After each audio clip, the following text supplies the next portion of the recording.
ગાયો તો રખડશે, તારા બાપનો રોડ છે. ગાયોને લગતો ગમે એ વિડીયો મૂકીએ ને ભરવાડ ભાઈઓની, રબારી ભાઈઓની, નાયરોની ગાળું ન આવે તો એ વિડીયો જ ન કહેવાય. એ તો બરોબર છે, પણ એ વિડીયો આપણે આગળ જઈને તમે જોઈ આવજો પહેલાં કે એમાં હું સંદેશો આપવા માંગુ છું, બરાબર. અને હવે ઠાકરના હમ ખાઈને કહેજો આ રોડ વેસમાં તગારા મૂક્યા તો તમને લાગે છે કે એ આપણે ગૌ સેવા કરીએ છીએ એમ માણસોને નડીને.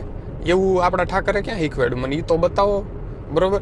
ત્યાં જે તગારા તમે મૂક્યા છે એ તમને ખબર છે. ત્યાંથી 200 મીટર આગળ થોડાક હાલી, 2 નાળાવા આપણે દેશી ભાષામાં કહીએ તો ત્યાં ખેતર છે, ત્યાં ગૌ સેવા કરી હોય તો આપણને વાંધો શું છે? આવી રીતે બીજાને નડવાનું આપણને કોઈ કહેતું નથી, ખબર છે કે આ વાયડા છે, બરોબર. એટલે આપણેથી કોઈ બીતું નથી એમ આપણને શું કહેવાય કે ઇગ્નોર કરે છે માણસો કે આની યારે કોણ મગજમારી કરે ભાઈ, આ બધા જાડું વરણ એમ. તો કહેવાનો મતલબ હવે તો સમજો એમ. હવે આપણે નવી પેઢીને તો સમજવું જોઈએ કે નહીં કે હવે ધીમે ધીમે આપણે લોકોની ઇજ્જત મેળવવાને બદલે હવે બીજાને નડવા સિવાય કાંઈ નથી કરતા અમુક.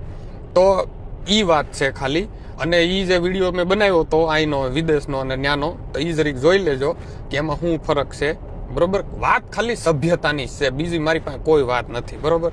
મારે કાંઈ લેના દેના નથી. એ આપણે જ્યાં સુધી એની સેવા વ્યવસ્થિત નહીં કરીએ ત્યાં સુધી કાંઈ આપણો ઠાકર રાજી થવાનો નથી. એટલે બીજો મારો કોઈ ભાવાર્થ નથી, તમને જે પોહાય કરો, બરાબર. પણ વાત ખાલી સભ્યતાની છે મારી પાસે કે આપણે આવી રીતે હવે કેટલું કે આમ વાયડાઈથી જીવશું, શાંતિથી બધાને યારે હળીમળીને રહીને કોઈને નડીએ નહીં તો વાંધો શું છે એમ. બધાને યારે દોસ્તી કરીએ તો બધા પ્રેમ કરે, ઇજ્જત આપે એમ. બીજું મારે કોઈ લેના દેના નથી. સેવા કરવી હોય તો આપણી રીતે થાય જ છે ને, પણ રોડ વેચમાં ગાઉને કાઢીને તો ન થાય એમ.